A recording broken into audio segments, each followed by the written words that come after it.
Kita kembali lagi di Opini Publik, obrolannya semakin seru, semakin ramai sama Mas Yos sama Mas Kuku, karena memang obrolan-obrolan dari mereka ini kayak ngebuka. Oh berarti saya bisa ya bisnis ini, oh bisa ya caranya begini gitu. Karena kadang-kadang kita punya ketakutan lebih dulu ya. Iya nggak sih kalau orang tuh lebih takut terlebih dahulu memulai sesuatu dibanding ketika startnya, coba gimana Mas Yos? Mungkin dari kalau aku pribadi antara bingung jadinya takut. Karena kita tidak tahu ada apa di depan kita, jadinya kayak ragu lah mau melangkah. Makanya aku dulu cukup sering menggunakan prinsip dari orang tua, kayak istilahnya mulailah dari yang paling mudah kamu bisa jalanin, terus sesegera mungkin kasarnya. Oke, jangan ditunda ya kalau udah ide ya. Berhasil nggak berhasil nggak tahunya nanti ya. Yeah. Nah, aku juga dapat pesan dari Mas Kuku kayak, ini umur-umur sekarang nih kesalahan lagi banyak-banyaknya lah. Kasarnya tuh bukan kayak kita jangan juga jadi serba nekat ngapa-ngapain, ya udah ntar belajar nggak bisa juga kan.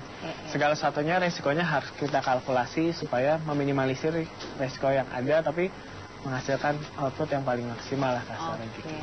Mas Kuku, dari tadi kita kan ngebahasnya bisnis ini enak banget ya. Oh, untuk dapetin pembeli gampang, besarin usaha, tapi pasti bohong kalau nggak ada tantangannya.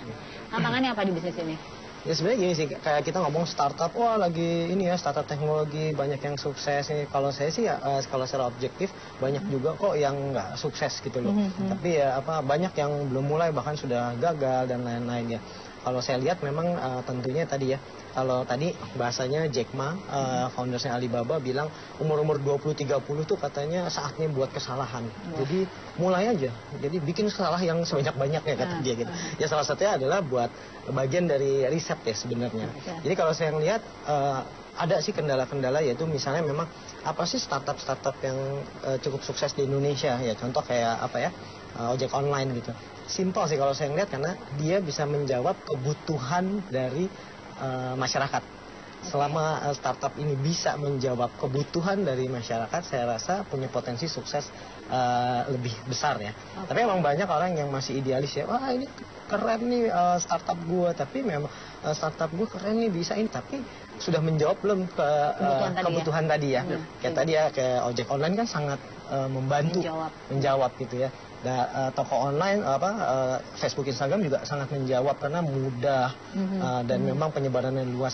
Jadi saya rasa satu kendala yang kadang-kadang ya kita juga punya beberapa startup yang jujur aja nggak semuanya juga sukses gitu.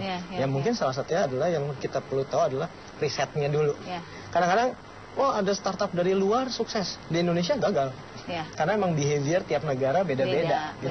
Ini adalah menjawab atau enggak kebutuhan dari masyarakat sekitar. Betul. Saya rasa sih riset itu banyak yang saya lihat teman-teman yang belum sukses karena kadang-kadang terlalu idealis, merasa bahwa platformnya bagus tapi sebenarnya tidak memberikan solusi buat masyarakat.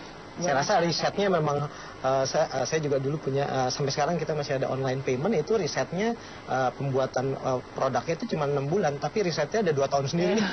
Ya. Mas, kalau kita lihat bisnis ini, bisnis online yang sudah semakin menjamur dan kini orang sekarang udah mulai pada beralih ke online ya, buat beriklan dan segala macam. Ini membuat iklan di TV, billboard, majalah. Ini relevan ya akhirnya. Wah, ini paling susah nih. Susah nih jawabnya kayaknya. Tapi pertanyaannya ada loh.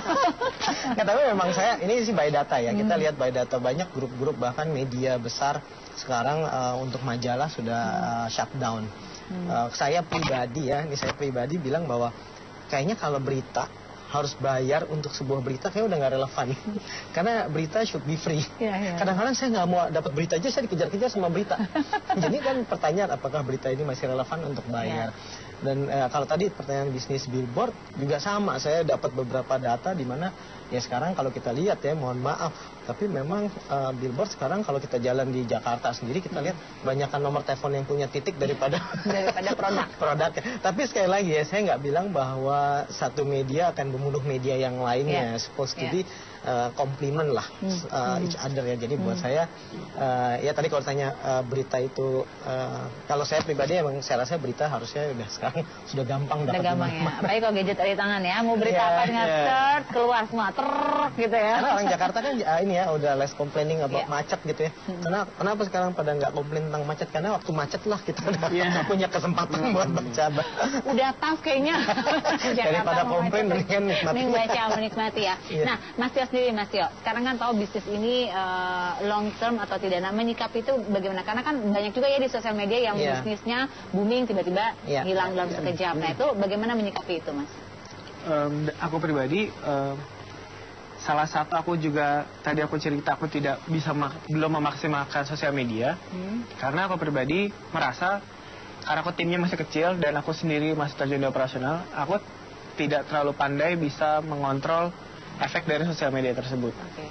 Karena aku pribadi pengennya bisnis ini sustain jangka panjang kan. Jadi aku pun juga mungkin beberapa pengalaman temanku kalau kita lagi sharing pun mereka terjebak terhadap naiknya follower, likes banyak. Cuma sampai di titik pertanyaannya adalah lalu efeknya terhadap penjualan kita apa? Dengan adanya sales dan likes dan follower bertambah.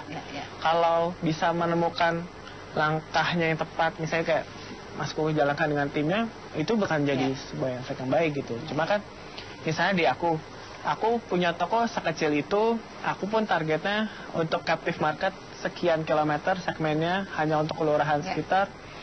Aku udah merasa kalau kasih bisnisnya itu sudah cukup untuk pemutaran. Ya. Jadi kurang tidak perlu, bukan tidak perlu kayak aku Saat belum. ini belum ya. Oke.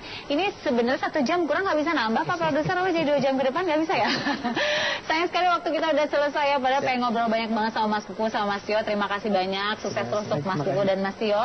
Dan yang pastinya tadi benar tuh yang Mas Tio katakan di akhir. Kita jangan ibaratnya terkagum-kagum atau terlena dengan follower dan juga likes yang banyak. Karena justru yang terpenting adalah kita bisa mempertahankan dari bisnis itu sendiri ya.